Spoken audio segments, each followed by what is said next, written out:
E se eu dissesse que alguns dos fundadores intelectuais da República Brasileira defendiam uma ditadura? Não uma ditadura militar, não propriamente uma ditadura populista, mas sim uma ditadura que se dizia científica, uma ditadura republicana.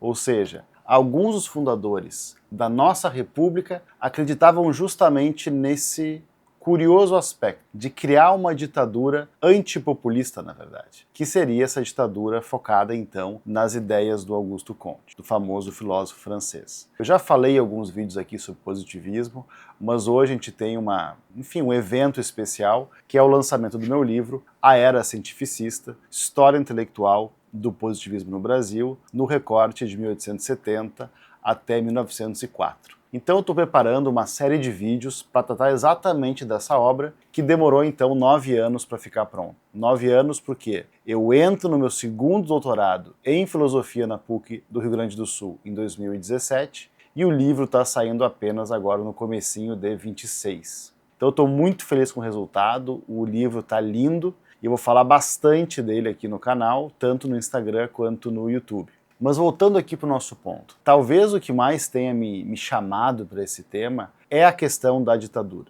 Quer dizer, quando nós trabalhamos no direito, na ciência política, na filosofia, a ideia de ditadura, nós não temos exatamente um reflexo de pensar em Comte. Por que o contismo seria tão importante assim para falar de ditadura? Geralmente a gente pensa em Carl Schmitt, o teórico do nazismo, no próprio Chico Campos, redator da Polaca, da Constituição de 37 e do AI-1. Quer dizer, nós pensamos em vários intelectuais que são mais focados então no direito constitucional, na filosofia política autoritária, no Alfredo Rocco, no Giovanni Gentile, nos teóricos do fascismo italiano, mas o Comte fica numa outra caixinha, assim, num outro lugar. Só que a gente não pode esquecer que o positivismo contista ele era uma filosofia materialista típica do século XIX.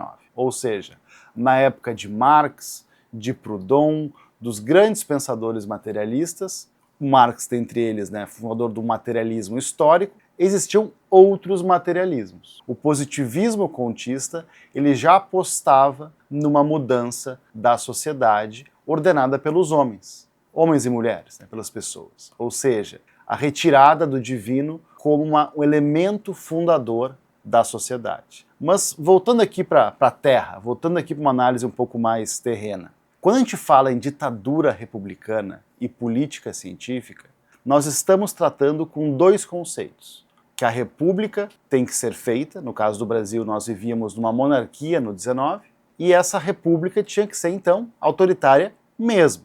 Só que a gente está situado aqui em termos de recorte temporal, grosso modo na década de 1880, muito antes do fascismo e do nazismo, e dos autoritarismos do entreguerras. Essa ditadura republicana seria então uma alternativa para as monarquias centralizadoras, algumas delas absolutistas e, no nosso caso, católica. Monarquia, centralismo, catolicismo e, obviamente, escravidão eram tidos então como as figuras do atraso, sobretudo a questão escravista e monárquica. A república então surge como uma alternativa na sua acepção ditatorial. E aqui chega um ponto interessante. Boa parte do pensamento positivista compartilhava dessa visão. Tendo uma república, nós temos que estabelecer através de uma ditadura de um déspota ilustrado. Ou seja, esse ditador havia um certo cuidado, que a gente certamente percebe hoje como ingênuo, de que seria um ditador ameno, vamos dizer assim, ilustrado,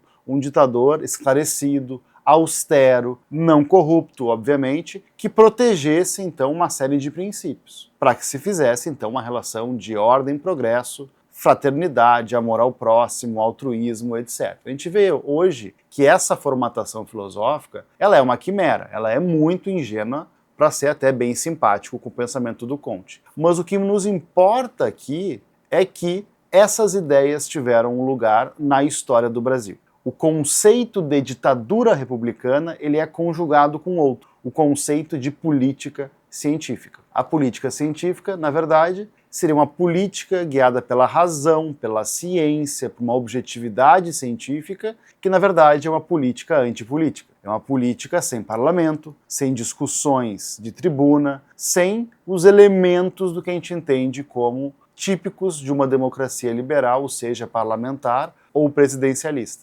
Política científica é basicamente uma política elitista, uma política dirigista focada numa cúpula de um Estado que em alguma dimensão acha que sabe mais que o povo, que é todo poderoso em termos de onipotência, vamos dizer assim, e que governa então através de uma centralização muito forte. Por isso que uma das alternativas dos religiosos, Miguel Lemos Teixeira Mendes, é que eles não descartam que Dom Pedro II pudesse ser esse tirano ilustrado, esse ditador republicano. Ou seja, se derruba a monarquia, se abole a escravidão, se cria uma ditadura federal, que no caso há uma discussão se ela seria federal ou centralista, isso não é exatamente algo muito consensual dentro dos diferentes movimentos positivistas, que a gente vai trabalhar nesse vídeo e nos próximos. Ou seja, mesmo assim, se considera que num novo regime, não mais monárquico e agora republicano, Dom Pedro II poderia ser então esse novo velho ditador. Então percebam, por que é importante nós entendermos esses conceitos? Porque a história do Brasil ela é marcada por esse, vamos chamar assim, desse fetiche. Essa ideia de que nós não precisamos de política, que a política é algo dos corruptos, que o regime parlamentar é parlamentar e que, portanto, nós precisamos ou eleger alguém que vá, vamos dizer assim, abolir esse sistema ou simplesmente escolher a dedo alguém que seria o melhor déspota ilustrado, ou seja, o melhor tirano para a república. Acho que os positivistas ortodoxos não concordariam com a ideia de chamá-lo de tirano, mas o que importa aqui é o seguinte: numa época de eclosão de ideias liberais, muitos da elite brasileira estavam focados em ideias que desde muito cedo são flagrantemente iliberais. Não confiar na imprensa, não confiar na liberdade política, nas liberdades individuais e de criar um sistema elitista então que fosse então implementar uma ideia de ditadura republicana focada numa política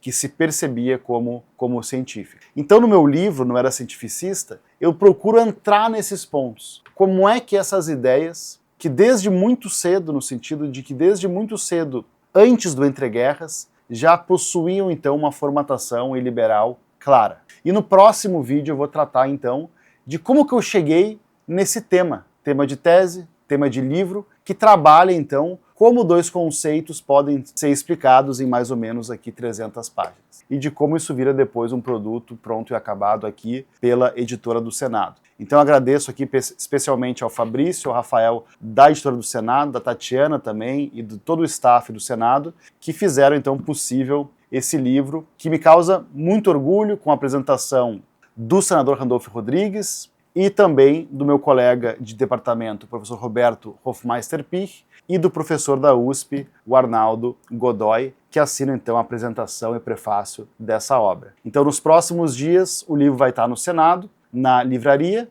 vai custar muito baratinho, com frete grátis, e também o book está gratuito para quem quiser fazer o download e ler na versão digital. Vou colocar o link aqui na descrição. É os guri.